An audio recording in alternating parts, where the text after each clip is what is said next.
I want to describe a moment I see frequently. Someone's upset, activated, tearful, angry, panicky, or shut down. And often, very quickly, a second layer arrives. Not just, this is a lot, but what's wrong with me for feeling this way? Or, I should be better at this, I'm too much, I'm pathetic, I'm making a fool of myself.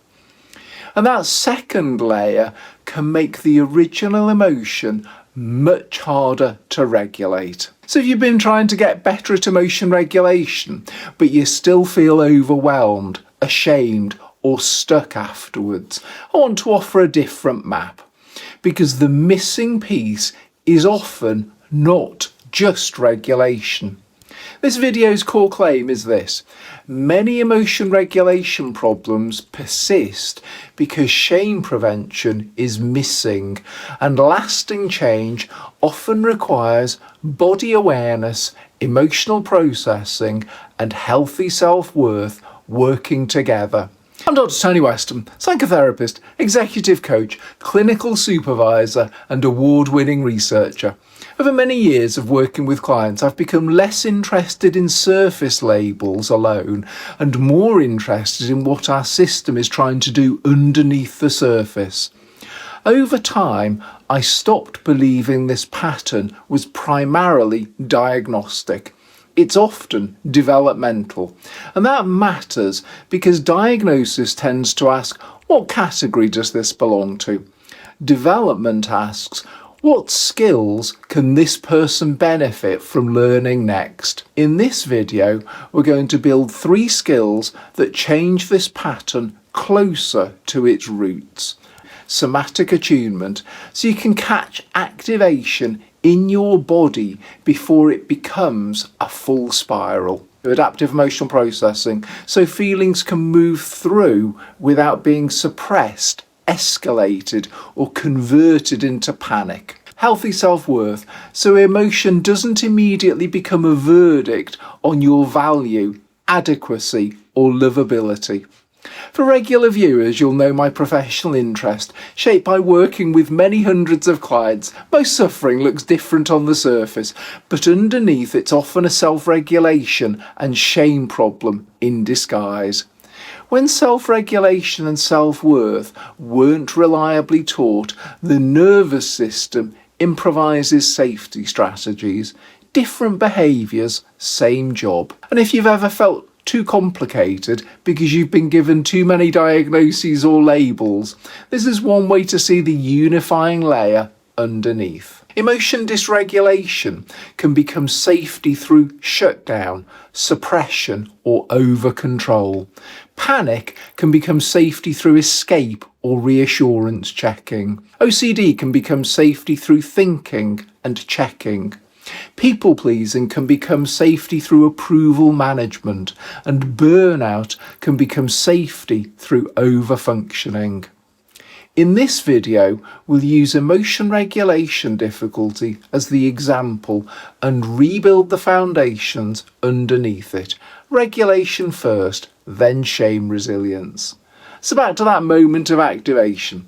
One reason emotion regulation can feel so hard is that the system is often dealing with 2 problems, not one. First, the emotion itself, then, very quickly, what the emotion seems to mean about you. And that second layer is often shame. Not always the dramatic word shame, sometimes the everyday versions. I'm too much. I'm weak. I'm ridiculous. I'm making this worse. I should be able to cope. I've been mugged off. I look stupid. I'm not being taken seriously. There's something wrong with me. Now, a quick map, because it matters for why this pattern can feel so stubborn. PsycheVita is built around the Lifelong Capacities Map, the 48 psychological and emotional skills that help people overcome the full range of mental health diagnoses and symptoms and perform at the highest levels. In an ideal world, those skills develop in a sequence because smooth functioning of the higher skills depends on solid foundations of the lower skills. For simplicity, we group them into layers. When I say layers, I also mean rough developmental windows, not deadlines. Layer 1 is regulation of our body and our emotions, and it develops first, roughly from just before birth to around age 6. There are 8 skills to master here. Layer 2 is self-worth and shame resilience. It develops strongly around ages 3 to 9. There are 4 skills to master here. Layer 3 is thinking and follow-through. That tends to be built around 7 to 14. Layer 4 is meaning, motivation and direction. That deepens around 12 to 25. Layers 5 and 6 are connection, influence and wisdom, and those capacities keep developing throughout adulthood, with integration deepening from around 25 onwards. Those are windows, and here's the hopeful part. If a layer didn't get enough support early on, it doesn't mean you're stuck. It means you have a trainable skills gap. That's what Psyche Vita is, building the foundations now at any age with small repeatable practices. Many people try to solve emotion regulation at the level of plans, rules, mindset or willpower. Those are mostly higher level strategies. Layer 3, thinking and follow through, and layer 4, meaning and direction. But the vulnerability is usually lower down, regulation and worth, layers 1 and 2. Those are the layers where effective change needs to happen. So our first skill is 8.2, Somatic Attunement, noticing what your body is doing early, with more accuracy and less alarm. Much of what's shaped us early on is learned procedurally, like muscle memory. We don't think our way into it, we practice our way into it. So when an old pattern shows up, it can be a protective procedure switching on, not a conscious choice. Think of learning to walk. You didn't learn through theory, you learned through wobble, support, trying again, repetition, until your body knew. And it's similar here. If your body learned that strong emotion leads to humiliation, rejection, or collapse, it'll start protecting you very quickly. And just a brief safety note, some feelings are too big for one person to carry alone, especially when they relate to early trauma, early neglect, or body-based distress that was never safely held in the first place. If this material stirs something very young, very strong, or very overwhelming in you, it may be wiser to practice with co-regulation, with a trusted support person, or with a therapist trained in somatic work, body-based trauma work, or focusing, so the feelings can be held safely, not flooded. So what does the loop look like? A body signal rises, maybe a tight chest, heat in the face, throat closing, stomach dropping, eyes filling, shoulders bracing. Then the system adds meaning. This is too much. This is dangerous. I'm losing control. Then shame lands. I'm pathetic. I'm too sensitive. I should be over this. There's something wrong with me. Then the override kicks in. Suppress, shut down, lash out, apologise, perform calm, over-explain, leave, numb out, short-term relief, long-term cost. The system learns that emotion itself is unsafe and that shame is part of the price of feeling. That's why our second skill is 1.2 adaptive emotional processing, because the goal is not to get rid of feeling, it's to let feeling move through without drowning in it or attacking yourself for having it. And that's why our third skill is 3.4 healthy self-worth. Because if every strong emotion becomes a verdict on who you are, regulation alone won't be enough. Here's the knife line. A lot of what gets called poor emotion regulation is actually emotion plus shame. And until shame prevention is built, the system keeps treating feeling as personal failure. So we keep it procedural. These tiny cues aren't the change themselves. They're how we teach our nervous system that another response is possible. We start small because it's doable even when we're overwhelmed. By repeating it, we interrupt the old if this, then that pattern, just enough to create space. Over time, those micro pauses let us choose a different behaviour, honours our needs and values.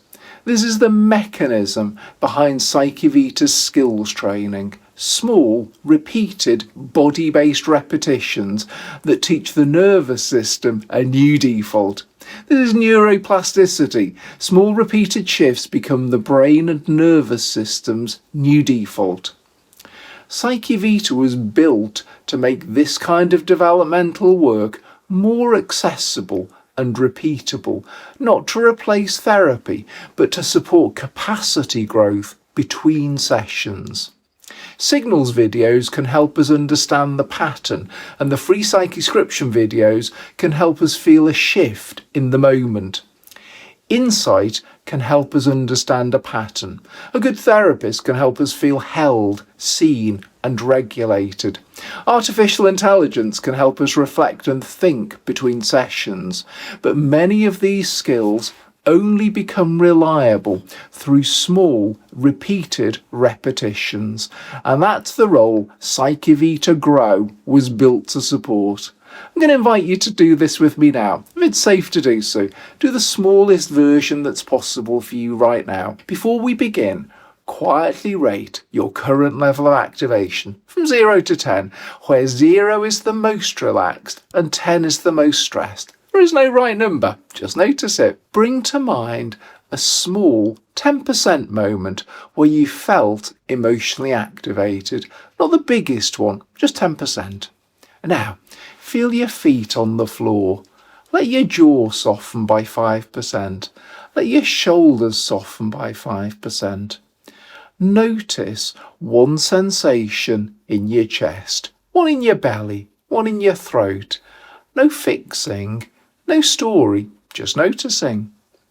Now, say to yourself, like an instruction, this feeling is real and it's not a verdict on me. Take one slower out breath.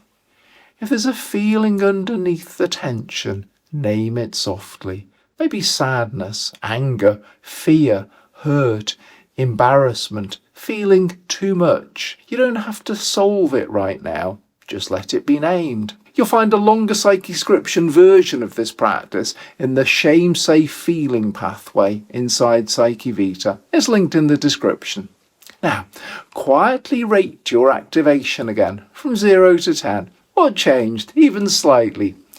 Even noticing no shift is useful data. It tells us what our system needs next. For the next 7 days, keep it simple. Practice this exact reset once a day, the one we just did together, just for a few minutes. You can do it in 2 ways. 1. Rewatch this part of the video and practice along with me. Or 2. Use the longer free PsycheScription in the shame-safe feeling pathway. The link's in the description. The point isn't perfection. The point is repetition, because every repetition is a tiny lesson to your nervous system. Another response is possible. I can feel this without turning it into a verdict on me. So if emotion regulation has felt harder than it should, the missing piece may not be more suppression, more control, or more effort. It may be that shame prevention was missing. And when we build body awareness, emotional processing, and healthy self-worth together, emotion becomes more bearable and much less punishing. Symptoms are signals. They're messages, and they point us towards the skills to build next. If you want to go further, follow the shame-safe feeling pathway linked in the description. You're not broken, you're adapting.